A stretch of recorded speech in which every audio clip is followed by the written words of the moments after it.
শীতের সময় ঝাল ঝাল আইটেম খেতে খুব বেশি ভালো লাগে, আর বাঁধাকপিটাও খুব ফ্রেশ ছিল, তাই ভাবলাম বাঁধাকপি দিয়ে ঝাল কিছু একটি বানাই। আসসালামু আলাইকুম, আমি মঞ্চ চলে আসলাম মঞ্চ কুকিংয়ের নতুন একটি রেসিপি নিয়ে। মঞ্চ কুকিংয়ের সকল রেসিপিগুলো আমি আমার মতো করে রান্না করে থাকি।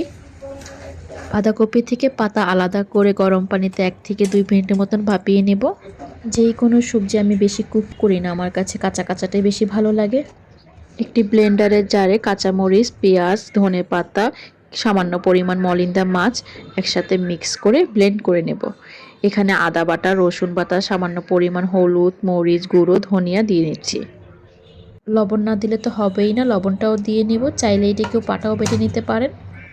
ভাপিয়ে রাখা বাঁধাকপির উপরে মিক্সচারটা দিয়ে সুন্দর করে চারদিক থেকে মুড়ে ফোল্ড করে নেব। ফোল্ড করা হয়ে গেলে ফ্রাই প্যান বা কড়াইতে অল্প পরিমাণ তেল দিয়ে এটিকে সুন্দর করে এপাশ ওপাশ ভেজে নেব। আর আজ এই পর্যায়ে আমি মিডিয়ামের চাইতেও লো রাখবো। এর কালার এবং থিকনেসটা যাতে সুন্দর থাকে সেদিকে খেয়াল রাখবো।